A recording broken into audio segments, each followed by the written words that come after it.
Good evening, everybody. I'm Vasily Vass, the station manager of Fine Music Radio, and it is my deep privilege to welcome you here to the start of a celebration over the next couple of months where we celebrate a broadcaster who has been in radio for nearly 50 years. That icon, Rodney Trudgeon.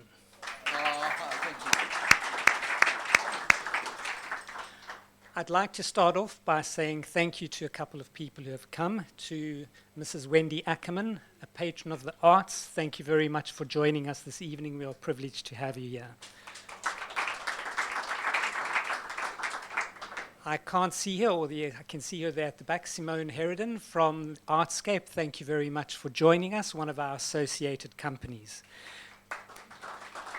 Then a big thank you to the Friends of Orchestral Music, Rod Stevens, for joining us. FOMS is a great supporter of Fine Music Radio, and we appreciate their support very much. And then the newly appointed CEO and Artistic Director of the Cape Town Philharmonic Orchestra, Adrian Fuchs. Thank you very much for joining us as well. Adrian is newly appointed. I've been around at Fine Music Radio now for, I think this is my 6th month, and I still feel quite the newbie. When you join a company where we have employees that have worked for the company for over 20 years, and I look around and I see Pam, works in the office around and keeps us all going, who's been with us for 20 years. I look at our program manager, Wesley, who's behind there, who's also been with us for over 20 years. And Rodney, who's been with us for 20 years, I know that I've joined an institution that has deep roots and has a great deal of continuity. So I'm grateful to be here. I've worked in media for almost 40 years now, I think, and I've had the privilege of working with many, many radio personalities, media personalities have taught me everything that I know. But when I heard that I was joining Fine Music Radio, one of the things that I was most excited about was being able to work with Rodney. I hadn't worked with Rodney in all the years, and in the twilight of my career, I'm very grateful that I'm able to learn from Rodney. Rodney's been in radio, as I said, for almost 50 years, and one of the things I've noticed is that he still has so much to give to the radio industry and the classical music industry as a whole. I sit in awe at times watching him broadcast, and I'll never forget one day I was sitting in the studio, we were talking about various things, and he all of a sudden said, "Stop! Just listen to this. Listen to how beautiful it is. Listen to the timing, listen to the beat, and listen, just imagine how this musician is having to concentrate, when exactly to hit the notes." And I became fascinated, I was enthralled. And if I had to describe what Behind the Music series is, that's exactly what it is. It's going to ask you to listen more deeply. It's going to ask you to think about the music, and Rodney's going to share his thoughts and his love of the music that he has been presenting for the past 50 years. So tonight, as we begin the celebration, the first movement of Behind the Music, we honor a broadcaster, a teacher, a storyteller, and mostly a passionate advocate of great music. I give you Rodney Trudgeon.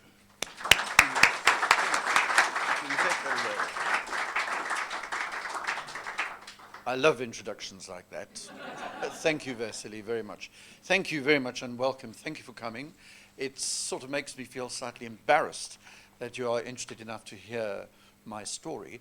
Tonight I'm going to be talking mostly about radio, but also about music and how the two combined to make it into my career. So I hope you're going to enjoy. We have a few music excerpts this evening to enjoy together, but there will be, I think, a lot of stories to be told tonight, because 50 years is a long time, and I have to say, I've got to check every now and again to make sure I haven't made a mistake, and then I'm not a decade out.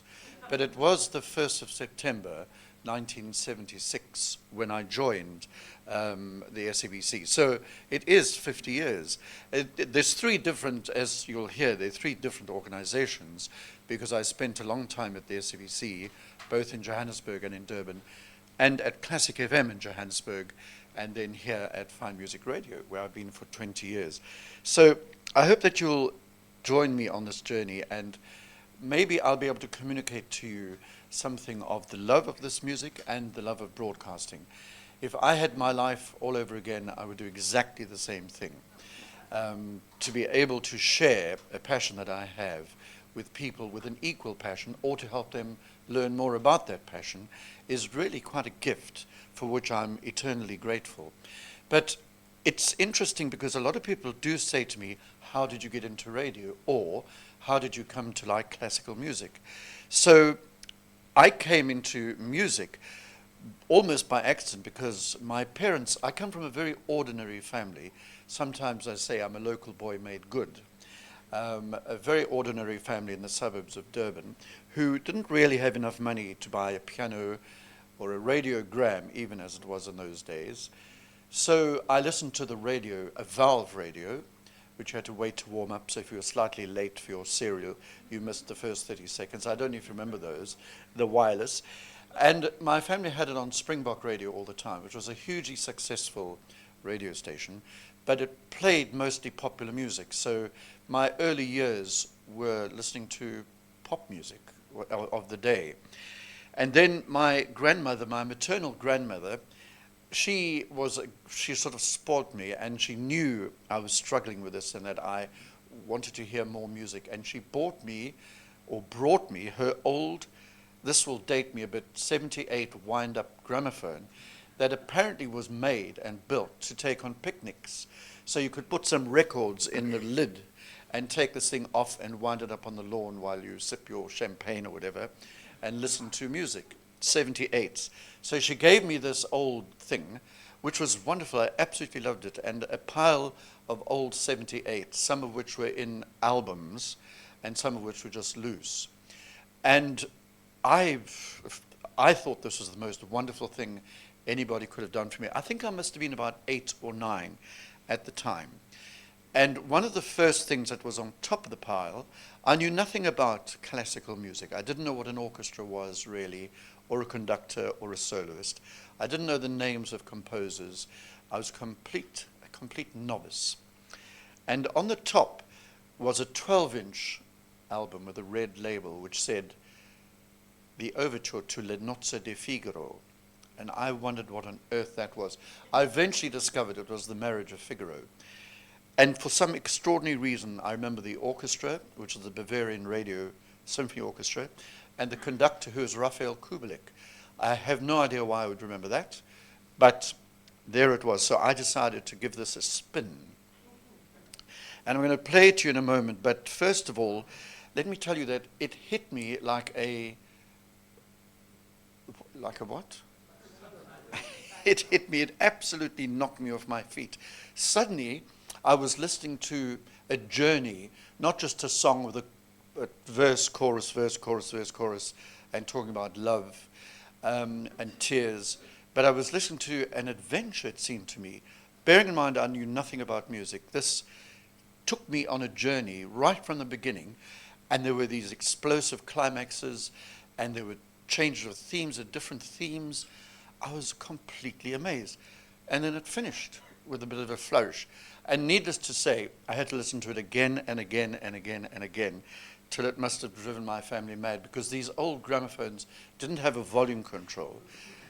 I remember I had to stuff a towel into the horn part of it, so as not to irritate my family too much. But this overture made me realize that there was much more to music than just a song. And I'm not denigrating songs, by the way, because we know how hugely popular they are, but it was all I had been exposed to. And suddenly there was this narrative almost, an adventure, and this was just an overture to a very big and very famous opera.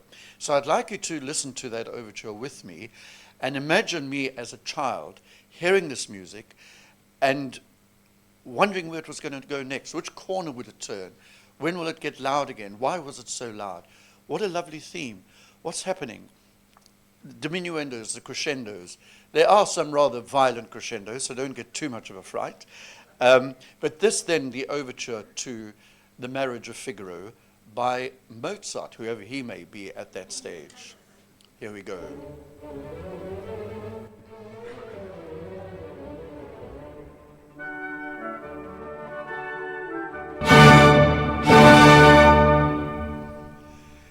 Now, to this day, after all these years, that overture still has an effect on me. It's so tight and so concise. It's as though there's not a single superfluous note. And the more I listen to it, the more I listen to how, when the repeat came back, Mozart decorated a bassoon here, a flute there, till I got to know it very well. And I thought, my goodness, there must be much more music like this. So my next step then was to desert my family and Springbok Radio and to listen to what was then called the A program. I don't know if many of you may remember what was the A program, the English service. And they had regular classical music broadcasts, including famously a midday concert every day, which I used to love when I was on school leave. And the same grandmother, who was spoiling me so wonderfully, bought me a tiny transistor radio, the early ones, which had one earphone that you stuck in one ear. And it's amazing how that helped. I mean, when you consider today the sophistication of headphones, but that little thing on buses at school, when my family were talking, whatever, was a lifeline to the great classics. And I learned a huge amount just from listening to the radio and also listening to the announcers, how they did things. And I thought, gosh, imagine being able to be in a studio and playing these wonderful records to people, little knowing that it would become a lifetime. The other important thing at this stage, well, I'll come back to this, is that in this pile of 78s were a couple of Gilbert and Sullivan operettas, comic operas, the Mikado, the Pirates of Byzance, those albums that took about 10, 12-inch records. They were hugely unwieldy, and you had to be very careful. And of course, if you dropped them, they broke or cracked, whatever. But that was also an important thing. But one of the other important things that happened at school, concurrently with me learning so much about music, still not knowing much about it, but I started reading assiduously and listening. My best friend at school, when I was in junior school, we all had best friends, I think, was learning the piano. And he stayed in a home because he had no parents. So he used to practice on the school piano, which was an upright in the school music room. And he used to practice after school. And I used to go and sit with him, sometimes on the floor, and listen to him practicing. And it was the most amazing experience. And the more excited I got, I used to move around so I could be close to the soundboard, because the piano was standing in the middle of the room. It wasn't against the wall. So it was very easy to get the full effect. I don't know if you ever sat next to the soundboard of an upright piano. It's very, very loud. And one of the pieces that he was working on was Feuerlise by Beethoven, which is one of Beethoven's very popular short piano pieces. Apparently, it's not terribly difficult to play, but nonetheless, you have to know what you're doing. And again, he was practicing, so there were lots of stops and starts. But I became, like with the overture, I became completely absorbed by this piece. Feuerlise, I assumed meant for Elise, which was in fact right. It was one of his bagatelles. And I got a sense of a yearning, a kind of a longing, a yearning, and going somewhere with this music, not just, I don't want to be disparaging about pop music. Do I? No, I don't. But there was something to carry me on a journey, which to this day is what it's all about for me. So this piece, Feuerlise, I thought, who is this Beethoven? I vaguely had heard the name, probably on the radio, when I was listening to various concerts. Who writes this music so beautifully and who has this sense of longing? He must have loved this lady to have had this yearning sound. So I'd like you just to listen to Feuerlise, if you'll indulge me. And It's a recording here with Alfred Brendel. By the way, that Mozart was not Raphael Kubelik. It was Sir Colin Davis, who's a great fan. I'm a great fan of his, I should say. And in the next couple of talks, I'll talk more about conductors and orchestras. So this Alfred Brendel playing Fur-Elise, I think, A, he plays it particularly beautifully, and he also, for me, brings out the yearning quality. Let's listen to Fur-Elise. It's only about 3 minutes long. Just let me tell you that that piece of music, which is well known, and as I said, many people try to play it, but to play it like that, to have that finesse and that almost hypnotic concentration through, I think shows you just what a great piece it is, as popular as it is. And we were in the hands of Alfred Brendel, so we were okay. And this brought me hours of pleasure listening to my friend practice it. Badly, incidentally, at first. So when I heard it the first time through, I was quite astonished. I thought, goodness me, is that what it sounds like? The next incident and the next piece of music has to do with what has become a perennial love of mine, and that is the comic operas of Gilbert and Sullivan. A lot of people cannot understand how I can be a serious music lover and be obsessed with Wagner and yet like Gilbert and Sullivan. But I do. I've had a soft spot for them ever since a teacher, once again at this junior school where I was listening to this piano, where this teacher decided that she wanted to teach this class, this mixed class of boys and girls, ruffians, addiction. And she got some Gilbert and Sullivan songs and made us learn them and do them over and over again until we got the diction absolutely right. And the very first piece she worked on was an aria, well, a song from the Mikado song, My Object All Sublime. And so I'd like you to listen to that. And the recording I've chosen comes from 1950. And the reason I chose this is because although there are many very good recordings, this person who sings, Daryl Fancourt, was famous for his diction and for his delivery of these patter songs. And on this old recording, you only really realize the age when you hear the chorus come in at the end. But with him singing, it's absolutely fine. And I hope, as you listen to it, it's not long, it's 2 or 3 minutes long. There are 2 verses. I hope that you can pick up a lot of what he says. Wonderful lines like someone being sent to hear sermons from mystical Germans. Wonderful phrases throughout this that are very humorous. So let's listen to the Mikado song from Gilbert and Sullivan. From the Mikado.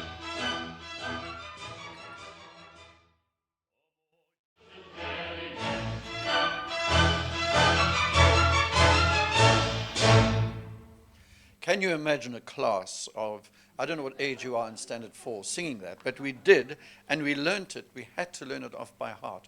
But as you can imagine, we sang it as a group. So we certainly learned how to articulate. And there were other Gilbert and Sullivan tracks she got us to sing as well.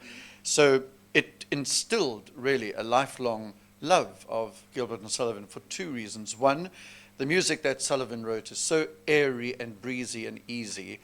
And I'm fascinated, as you can imagine, by the English language. And Gilbert, William Schwenk Gilbert, wrote the most wonderful librettos and rhymes and lyrics for these things. Not lyrics, what's the other word? You know that word.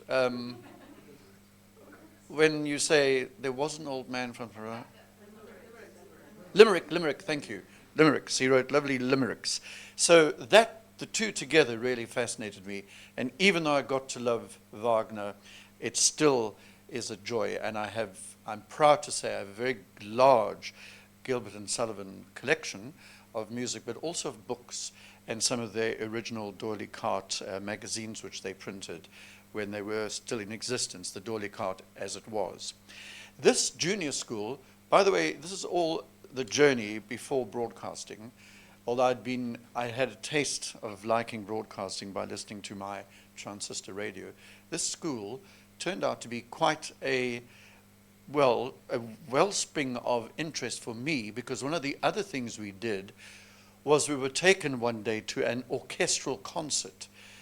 The orchestra in Durban used to have school concerts on a Wednesday, whenever it was, after school, 2 o'clock. And schools were bussed in, and you could go and listen to the orchestra playing lightish things, marches and waltzes, some of the famous excerpts from ballet music, some overtures and so on. And I can imagine now, having heard all this music on the radio, was looking at a full symphony orchestra for the first time, with a conductor in front. And it was completely riveting. I can't tell you the effect it had on me. I couldn't sleep for a few days after that. But in the course of that first concert, they played some extracts from the Nutcracker Ballet by Tchaikovsky, and one of the movements from a little sequence of specialist movements was called a Chinese dance. And it featured the flute very prominently, doing sort of scale passages and arpeggios, and then joined by the piccolo. And I was completely fascinated by the sound of the flute. I hadn't, incidentally, something important I left out, I hadn't been able to learn an instrument. I desperately wanted to learn the piano, but my parents said two things. They couldn't afford A, a piano, or B, piano lessons, and they couldn't afford, what was the other thing they couldn't afford? Yes. So I couldn't learn the piano, and it was very frustrating. I used to visit people with pianos and go and just sit and touch the keys. Anyway, so I couldn't play an instrument, and so hearing the flute, I thought, surely I must play this. I must get to learn this amazing instrument. And the fact that it was held sideways intrigued me as well, and how they got the sound out of it through the sideways. And this is the dance. This is the Chinese dance. And listen to what the flute has to do.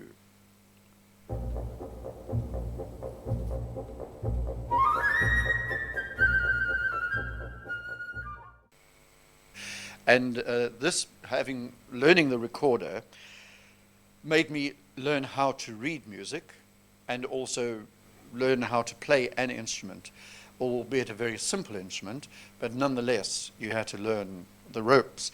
And there was a recorder group at high school, which consisted, I was at a co-educational school, so there were girls and boys, and we formed a recorder group, and we even won one or two competitions. Not I Stedford, something much more important. I'm sure it was because of me in the group. But anyway, no, joking aside. So that was then I thought, okay. And then eventually when I left school, I was able to take up the flute. And really, I worked for an insurance company, believe it or not, just to make some money, and took up the flute and paid for it over 6 months, whatever you do. I think I had to pay R2 a month or something outrageous, and paid for lessons as well. And my teacher was the principal flute of the Durban Philharmonic, whose name was John Hinch, who ended up coming to Cape Town, I think, to teach and then retire. And because he was the principal flute of the orchestra, and because I was such a brilliant pupil and worked very hard, because I was so bored in this daytime job that I did, I used to practice like mad, and every Saturday loved going to this lesson. And in time, actually, once I'd left school, well, this was when I'd left school, I ended up playing in the orchestra for a couple of years, but only as a freelancer. The orchestra was having financial difficulties, as they always have, and the second flute position was vacant, and they didn't hire anyone for it because they knew there was trouble coming. So John Hinch used two pupils of his that he thought would manage, myself and someone called Diane Bell. And so depending on what we were doing work-wise, he used to get us to come play with the orchestra. You can imagine what an experience that was. It was an amazing experience for me to have done that.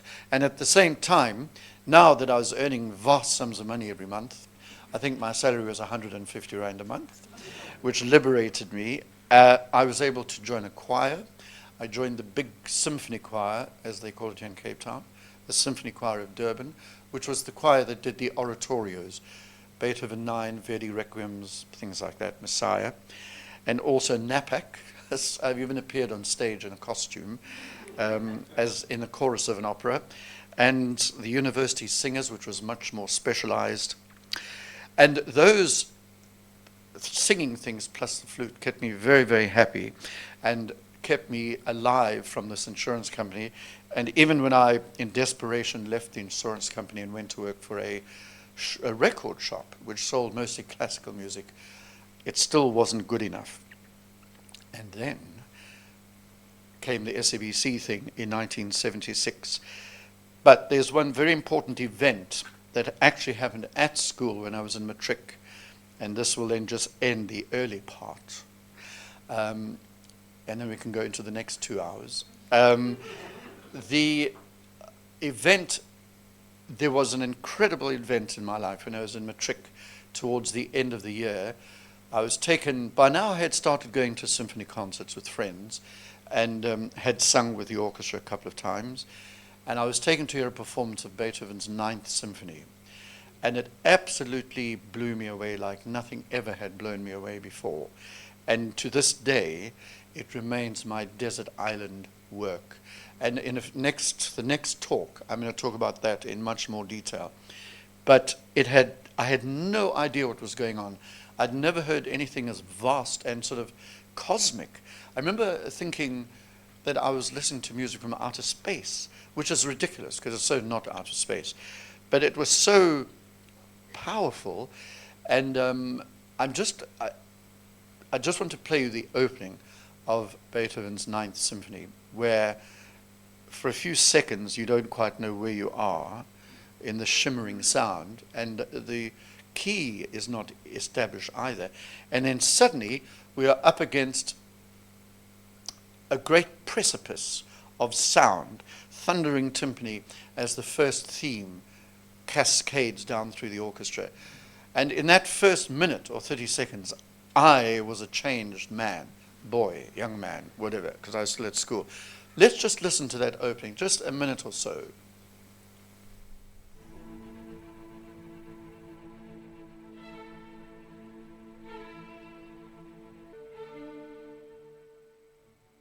You can imagine a schoolboy listening to that thunderous opening, and then the rest of the symphony. That first movement is so tumultuous, the scherzo, the beautiful slow movement, and then the great choral finale. And I thought, that's it. And to this day, once again, it is my desert island symphony. I find it endlessly fascinating. And I am, I'm not embarrassed to say, I have 52 recordings. And I'll explain why in our next talk, why I have 52 recordings. 52. In fact, it might be 53 or 54. And I mean, the biggest problem there is if I decide to listen to it, which one to choose. And everyone says, which is your favorite? And it's difficult to choose a particular favorite because each one brings something new to me from the symphony. And that's why conductors are so important to me. And that is why I have been completely, a lot of recordings, a lot of the music I have at home is of multiple, especially the central repertoire. Brahms, Beethoven, Mozart. I have Tchaikovsky, I have numerous recordings, but I think the Beethoven 9 is the record. But we'll talk about that and conductors and orchestras next time when we do the second movement. But now, I had now left school. I'm absolutely besotted with classical music, and I decided I wanted to join the SABC. I tried a few times, and I didn't get in for whatever reason. And because I didn't have any smart degrees, I had to start at the bottom. So eventually I was appointed in what they call a junior presentation assistant. That was the official name that the SABC gave what we now call controllers or sound engineers, a junior presentation assistant. And that was that anniversary, the 1st of September, 1976, when I wandered into the brand new Auckland Park studios in Johannesburg, opulent, as you can imagine, in those days when the apartheid built these huge buildings, opulent building and the most modern, up-to-date studios. And I thought I was in a seventh heaven.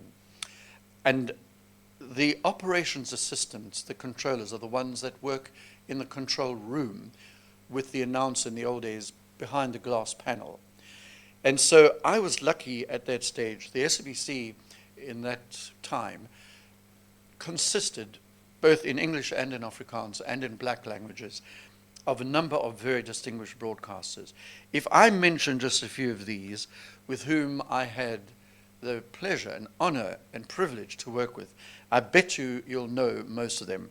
Paddy O'Byrne, Christopher Bennett, Stephen O'Reilly, John Bishop, Jeremy Dawes, David Lloyd, B. Reed, Pat Carr, False's favorites. All those people became not exactly colleagues because they belonged to the English service. The SABC, as a typical government department, had departments. So if you belonged to the presentation department, that is who you answered to. And every day when you got there, they'd give you a little folder with the studio bookings you had during the day. And you'd then go with a key to the studio and open it. And the presenter would come along with his records or his guests or whatever. And I then realized that I had the gift of listening. I listened, watched, and learned what these people were doing, what these very experienced broadcasters, some of whom had come from the BBC, what they were doing, how they wrote their scripts, how they interviewed people, how they just ad-libbed, for example, the way they used the microphone, the way their world opened to me sitting listening to them in the control room.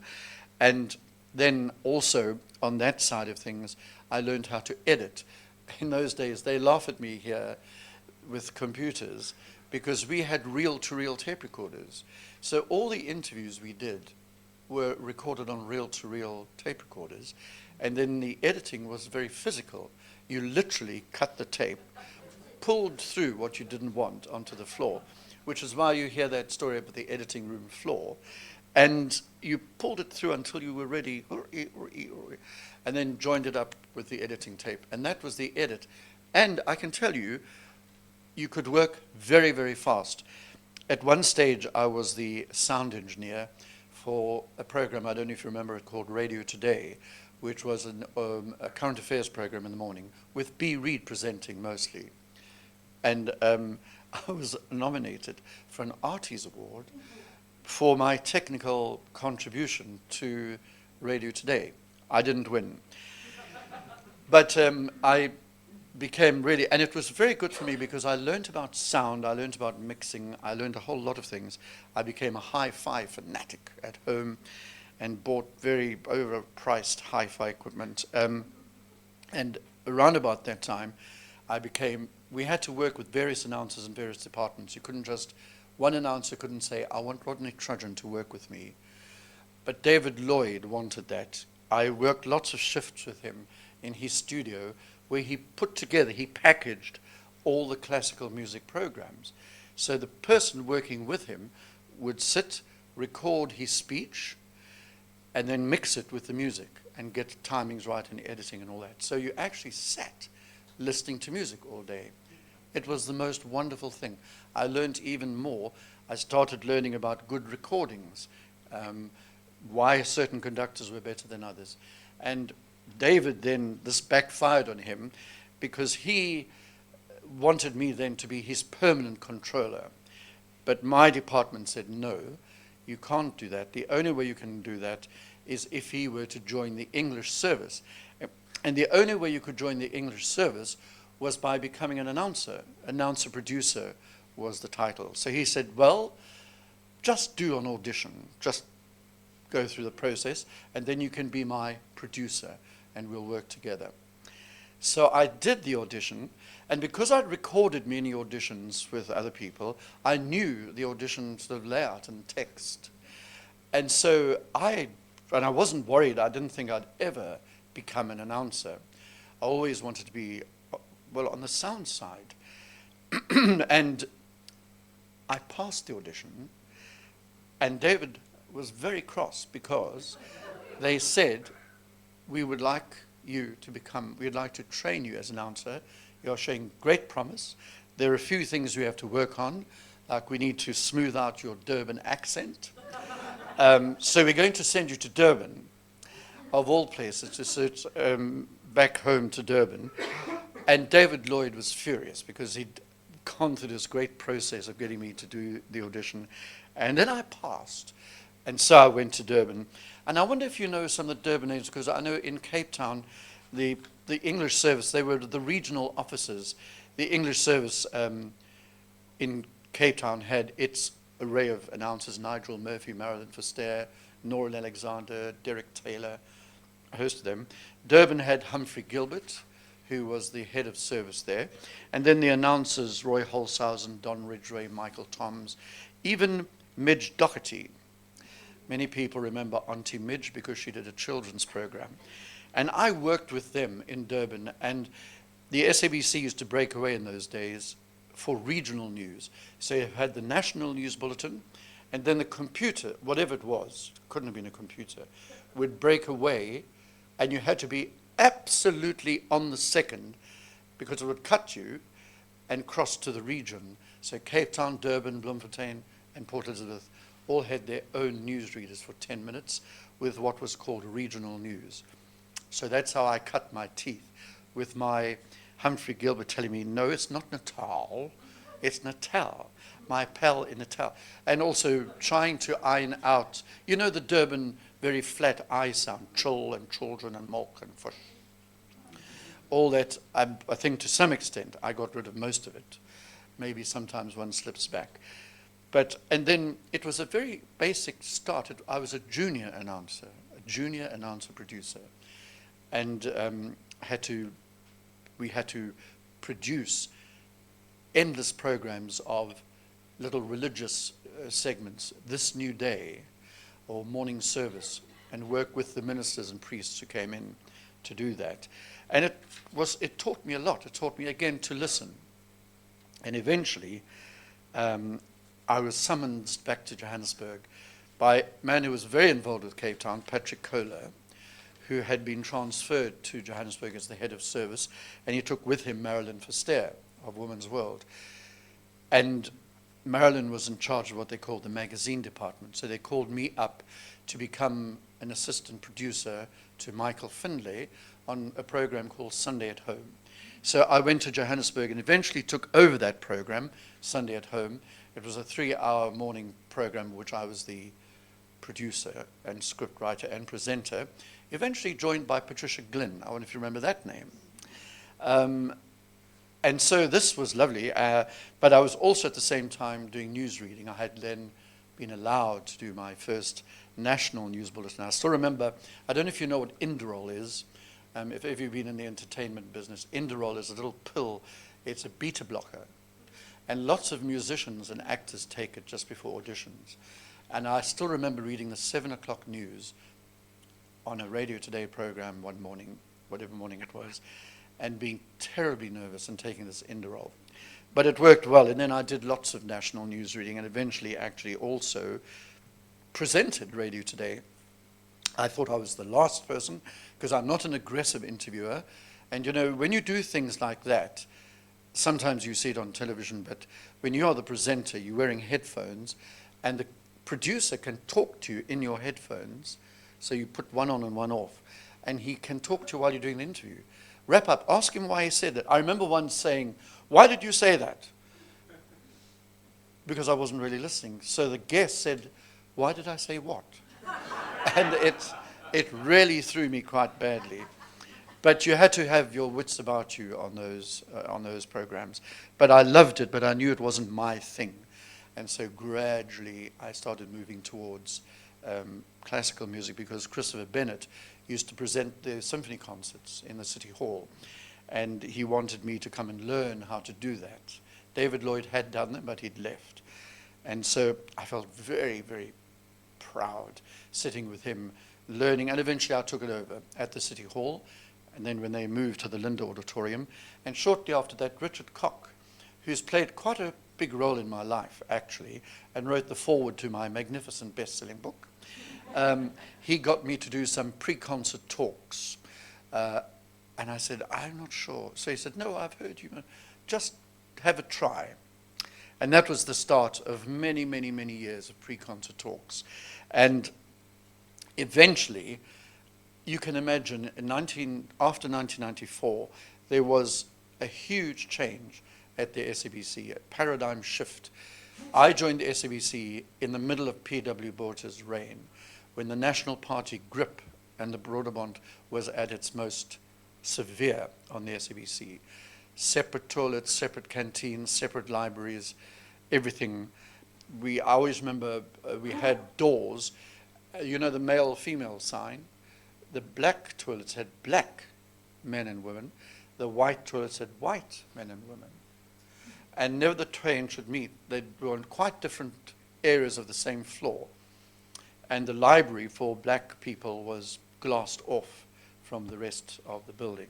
So that was the real height of apartheid. Then along came 1994, and the change at the SABC was unbelievable. It was almost scary. I mean, literally, I can tell you how odd it was seeing black people come into our canteen.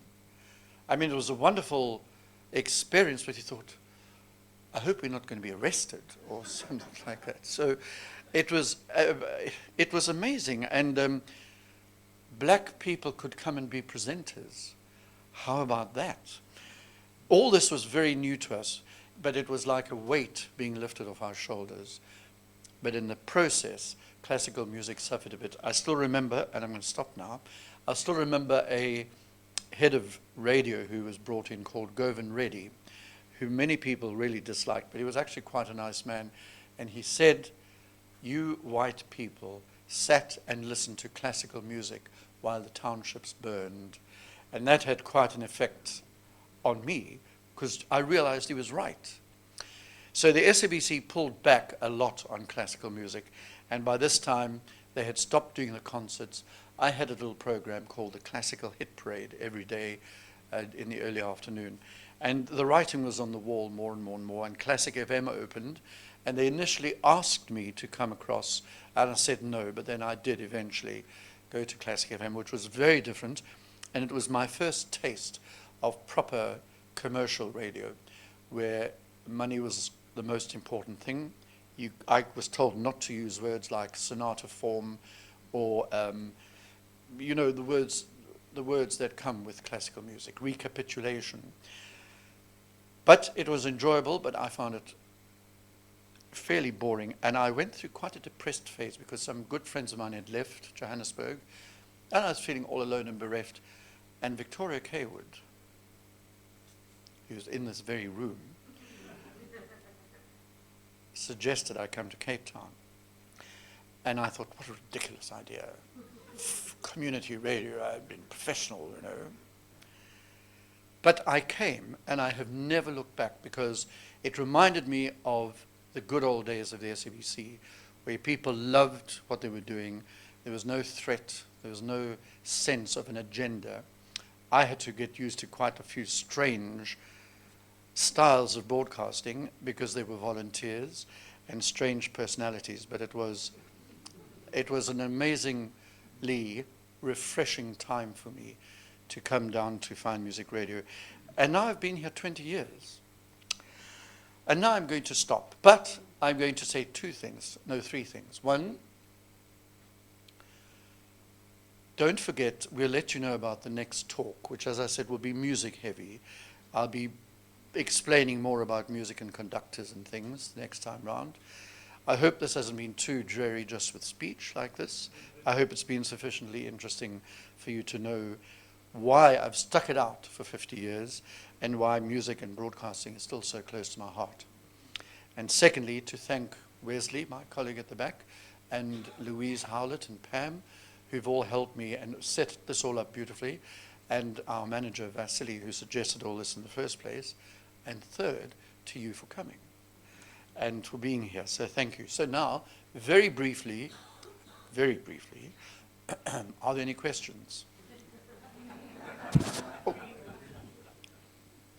Oh, good. Okay.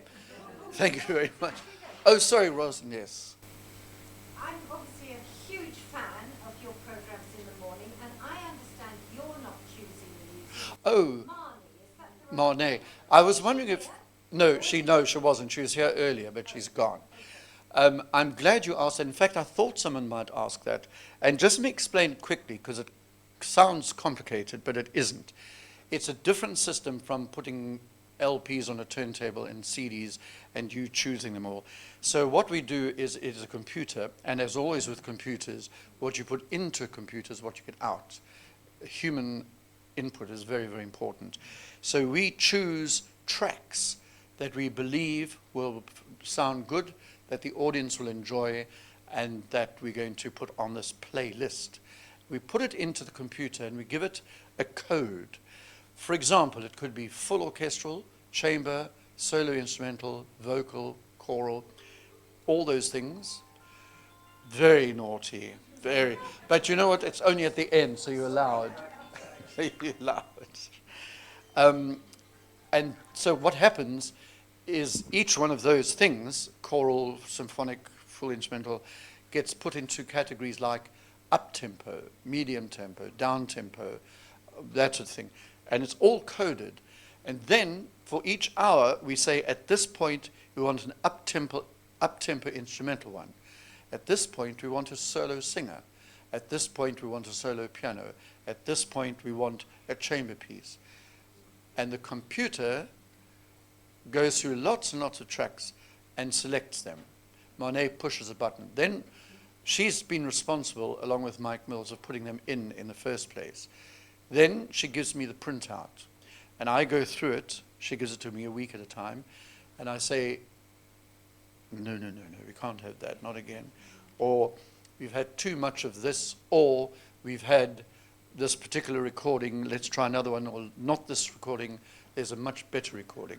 So we tweak it every day, and basically that's how it happens. And it seems to me to work extremely well.